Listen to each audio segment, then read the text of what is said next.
बिस्मिल्लाहिर्रहमानिर्रहीम अस्सलाम वालेकुम। डोनाल्ड ट्रंप ने जितनी जगह पर टांग अड़ाली है, ये जिस दिन बैकफायर होएगा आप याद रखिएगा, उसके बाद इनकी सूरत हाल बड़ी तबाही की तरफ चली जाएगी। अब जरा मामला समझे इस वक्त क्या होने के लिए जा रहा है।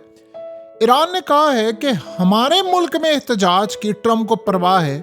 मिनीसोटा में जो इनका एहतजाज चल रहा है, जहां पर ये कत्लेआम कर रहे हैं, जहां पर लोगों को मारा जा रहा है बुरी तरह, घरों में जा जाकर एजेंसियां लोगों को उठा लेती हैं, गायब कर देती हैं, तबाही का शिकार करी हैं। उसका पूरी कौम जो इनके शहर में, एक तो पूरी कौम में सराबा एहतजाज, और शहर में जिस तरह पूरे का पूरा शहर उमड़ आया है, सड़कों पर निकला एहतजाज कर रहा है। पहले अपना मुल्क तो संभाल लो, बाकी बातें बाद में करना। अब होने क्या जा रहा है, अमेरिका में इस वक्त हालात हो रहे हैं खराब, और ये चीज डोनाल्ड ट्रंप के गले पड़ने जा रही है बहुत ज्यादा। ईरान में एहतजाज से ज्यादा खतरनाक सूरत हाल अमेरिका में पैदा होने वाली है। देखिए, ईरान में हजारों लोग मारे गए, एहतजाज है। मिनियापोलिस में जो सूरत हाल है वो डिफरेंट है। वहां आपको पता है, इन्होंने एक खातून को पहले मारा और ट्रंप ने उस पर झूठा इल्जाम लगाया, और वीडियो सामने आ गई, आप सब देख सकते हैं कि उस खातून ने इन मुश्तंडों को किसी सूरत को चलानी। अब जो अगला सिनेरियो है वो ये है कि ट्रंप यहाँ पर फौज तैनात करने जा रहा है। उसने धमकी दे दी है कि अब जो आइस है या पुलिस है, यानी आइस जो इनकी एजेंसी है, जो जाते हैं लोगों के घरों में छापे मारते उनको उठाते हैं, उसके अलावा ये लोगों को डिपोर्ट करते हैं। ये ट्रंप ने असल में बनाई है, और इनको इतने इख्तियार दे दिए हैं कि जिसका दिल करता है जाकर उठाते हैं।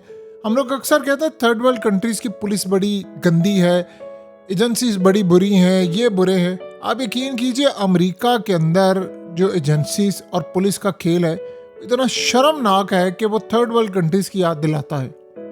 ट्रंप अब तैनात करने जा रहा है फौज।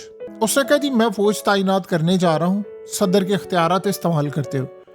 उसमें वो नेशनल गार्ड्स को तैनात करने जा रहा है, कमांडोज तैनात करने जा रहा है, और वो कह रहा है कि जो कमांडोज आएंगे, और जाहिर सी बात है उन्होंने गोलियां भी चलानी है, उन्होंने सारे काम करने। उन्होंने एक औरत नहीं मारी, एक और बंदा मार दिया है, और असल में बहुत सारे लोगों को मारा है। अब वहाँ जो रेस्टोरेंट्स हैं, कारोबारी तबका है, उन्होंने चिट लगाना शुरू कर दी है। सब ने कहना शुरू कर दिया है कोई इंटेलिजेंस एजेंसी हमारे, क्योंकि ये जाते हैं रेस्टोरेंट में, जगहों पर, वहाँ पर जाकर जितने लोग होते हैं जो इमिग्रेंट हैं, जो बाहर से आए हुए हैं, जिनके पास डॉक्यूमेंट्स है ही नहीं, उनको उठाते हैं, ले जाते हैं, और बगैर वारंट के। उन्होंने कहा अब तुम लोग आओगे तो वारंट दिखाओगे। अब ये सूरत हाल, असल में ट्रंप यहाँ पर फंस गया है बुरी तरह। अवाम शदीद सड़कों पर निकली हुई है। ईरान के एहतजाज, असल में ट्रंप इसलिए फंसा है कि ईरान के एहतजाज में उसको याद आया है कि गोलियां नहीं चलानी, फलाना नहीं करना। अपने यहाँ पर एजेंसियों ने बंदे मारने शुरू कर दिए हैं, और वहाँ ट्रंप कह रहा है कि जी मैं फौज तैनात करने के लिए अब भेज रहा हूँ, और अब इस सूरत हाल के अंदर जो तबाही होगी वो होगी, मुझे इस बात की कतन कोई परवाह नहीं है। ईरान ने इसीलिए इनको कहा है कि तुम्हारी जो मुनाफकत है ना, ये जो तुम्हारे चेहरों से नकाब उतर रहे हैं, ये देखो, अपने मुल्क में गोलियां चलाओ जो तुम्हारे खिलाफ एहतजाज करे। हमारे मुल्क के अंदर एजेंसियां तुम्हारी और इजराइल की आकर फसादात करें। 250 के करीब मसाजिद जला दी हैं, आप अंदाजा करें, ये कोई छोटा फिगर नहीं होता। और हालात इतने ज्यादा अब अमेरिका में खराब होने जा रहे हैं कि मिड टर्म इलेक्शन सर पर खड़ा है, और ये पूरे अमेरिका में, क्योंकि फौज जैसे आएगी, फौज को भेज रहा है ट्रंप के जाकर सफाया कर दो। सफाई के चक्कर में उन्होंने गोलियां चलानी है, वहां पर खून खराबा होगा, वो और ज्यादा रिएक्ट करेगा। और ट्रंप ने कहा है कि मैंने ये काम करना ही करना है। और इस सूरत हाल में अगर ये मामला खराब हो गया तो आप ये चीज ज़हन में रख लीजिएगा कि उसके बाद ये पूरे मुल्क के अंदर एहतजाज फैल जाएगा। और ये एहतजाज अगर पूरे मुल्क में फैल गया तो ट्रंप की रेटिंग तो ऑलरेडी गिरी हुई है। आपको पता है डोनाल्ड ट्रंप की रेटिंग ऑल टाइम लो चली गई है इस वक्त। ईरान के खिलाफ जंग 80% अमेरिकन उस हक में नहीं है। वेनेजुएला के मामले पर 80% अमेरिकन इस हक में नहीं है। इसके अलावा डोनाल्ड ट्रंप की पॉलिसीज पर यह कहा जा रहा है कि वो बहुत दूर चला गया है, उससे का अपनी हद क्रॉस कर दी है, रेड लाइन क्रॉस कर दी है। और इजराइल के मामले पर तकरीबन 90% लोग इजराइल के खिलाफ है। आपको पता है जो यंग जनरेशन है उनमें 70 नहीं 80 से 95% तक अब रिजल्ट आ रहा है। पहले 70% था, वो बढ़ गया है। 80 से 95% के दरमियान नई जनरेशन इजराइल से नफरत करती है। ये वो जनरेशन है जो रिसेंटली जो 20-25 साल की है, जो सन 2000 के बाद पैदा हुई है, ये जनजी, और ये लोग तंग आए पड़े हैं। अब इजराइल ये कह रहा है कि हम इनका किस तरह हिसाब करें, हम इनको कैसे समझाएं। मीडिया के अंदर देखें, उन लोगों ने सोशल मीडिया पर सारा कुछ देखा है कि इजराइल हरकतें करे और वो यही कर रहे हैं कि ईरान के खिलाफ जंग करें इजराइल के कहने पर। अपने मुल्क में एहतजाज हो तो वहां मुनाफकत, ईरान में एहतजाज हो तो वहां पर इनको याद आ जाता है कोई बंदा ना मारा जाए। अपने मुल्क में सरेआम गोलियां मारे और वो कह रहे हैं कि वो मुश्तंडों को, एक बेचारी औरत जो ना एहतजाज में शामिल थी, 3 बच्चों की माँ, उनको इनके मुश्तंडों ने इतने इतने बड़े मुश्तंडे, उनके हाथों में गन, उन्होंने गोलियां मार दी। तो आप अंदाजा यहाँ से लगा सकते हैं कि डोनाल्ड ट्रंप की क्या वैल्यू रह गई है। ये अमेरिका की तारीख का शायद सबसे ज्यादा खूनखार प्रेसिडेंट साबित हुआ है, जिस तरह का मामला ये सामने आ रहा है। अब मसला सारा यहाँ पर ये है कि वहाँ के मेयर ने कहा है कि मैं कहता हूँ दफा हो जाए ये फौजें और एजेंसियां, निकल जाए यहाँ से, और फौज को भी कहा कि यहाँ पर कदम भी ना रखना। वहाँ जाहिर सी बात है फौज का थोड़ी गलबा है, वहाँ पर उठकर आप तनकीद करते हैं, आप अदालतों में जा सकते हैं, आप कुछ भी कर सकते हैं। इस सूरत हाल में ट्रंप के लिए बड़ा मसला पैदा हुआ है। वो असल में ताकत के नशे में इतना चूर हो गया, वो कहता है जो मेरे सामने आएगा मैं उसको कुचल दूंगा। देखिए, उसे अमेरिका के अंदर कहा है कि कोई इजराइल के खिलाफ बात नहीं करेगा, कोई यहाँ पर मेरे खिलाफ बात नहीं करेगा। ये लोग कहते हैं जी फलाने के खिलाफ। इतना बदतरीन डिक्टेटर साबित हो रहा है। आप उसका तसव्वुर करें कि ईरान की सूरत हाल और अमेरिका की सूरत हाल आहिस्ता आहिस्ता यकसर हो सकती है। जो ईरान में एहतजाज है, अगर ये फौज यहाँ पर डिप्लॉय होगी और उनके साथ लड़ाई होगी तो आप ईरान के एहतजाज को भूल जाएंगे जो अमेरिका में एहतजाज की सूरत हाल पैदा होने वाली है। पूरे का पूरा शहर इस वक्त हाई अलर्ट है, शहर के अंदर बर्बादी है। अब वो डिमांड क्या करें? लोग डिमांड कर रहे हैं कि यहाँ से इन घटिया एजेंसी के लोगों को भेजें बाहर, और हमारे मुल्क के अंदर अब ये जो ट्रंप ने गुंडागर्दी की है इसको बंद होना चाहिए। ये डिमांड है उनकी, और वो ट्रंप के खिलाफ नारे मारे, डंप ट्रंप। अब आप बताएं कि दुनिया के अंदर ये मामला था और वहाँ का जो मेयर है वो खिलाफ है, गवर्नर खिलाफ है, वो लोग ट्रंप को कह रहे हैं।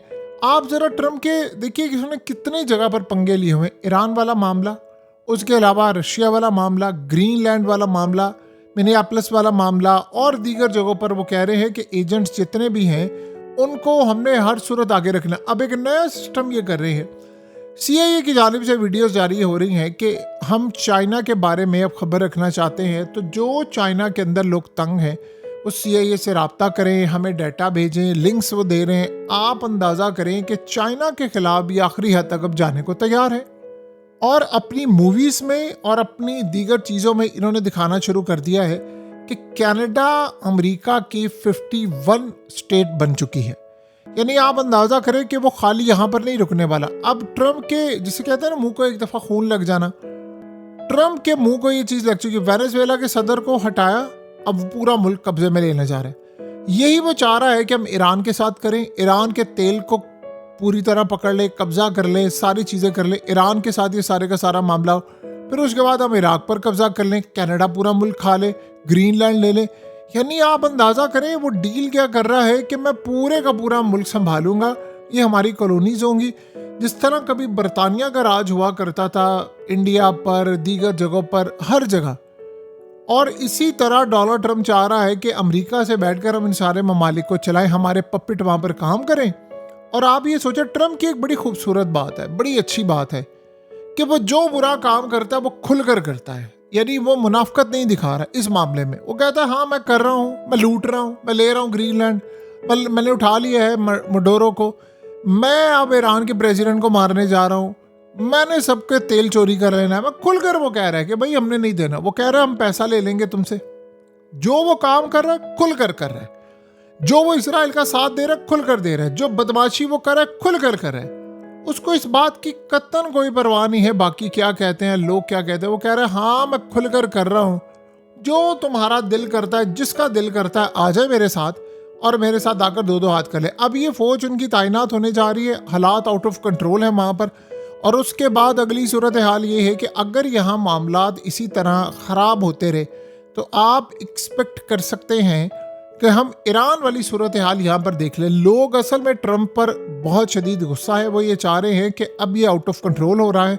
टैरिफ का मामला हो, महंगाई का मामला हो, ऊपर से तेल का मामला हो, दुनिया भर के अंदर तबाही हो। देखिए मिडिल ईस्ट की जो कंट्रीज़ हैं वो कर रही हैं इन्वेस्टमेंट, और आपको पता है इन्वेस्टमेंट वो कर रही हैं अमेरिका के अंदर। अगर ये मिडिल ईस्ट में जंग छिड़ती है तो फिर ये बात आप ज़हन में रखिए, अमेरिका में जो ट्रिलियंस ऑफ डॉलर की इन्वेस्टमेंट का वादा किया था वो हवा हो जाएगा। और उस वादे के बाद जो सूरत हाल होगी उसका आप अच्छी तरह तसव्वुर कर सकते हैं। बहरहाल अब अगला मरहला और आने वाले वक्त की जो सूरत हाल है, ये तो एक बात बड़ी क्लियर होने के लिए जा रही है कि इंडिया इस सारी सूरत हाल को अमेरिका के खिलाफ इस्तेमाल कर रहा है। उनका मीडिया इजराइल उसको सपोर्ट करता है और अब ईरान समेत पूरी दुनिया ट्रंप के इस मामले के खिलाफ खड़ी हो गई है। हकीकत टीवी साइंस एंड हेल्थ की इस वीडियो के नीचे कमेंट ज़रूर कीजिए, अपनी राय का इजहार ज़रूर करें और इस वीडियो को हर जगह शेयर करते हुए चैनल को सब्सक्राइब ज़रूर करें।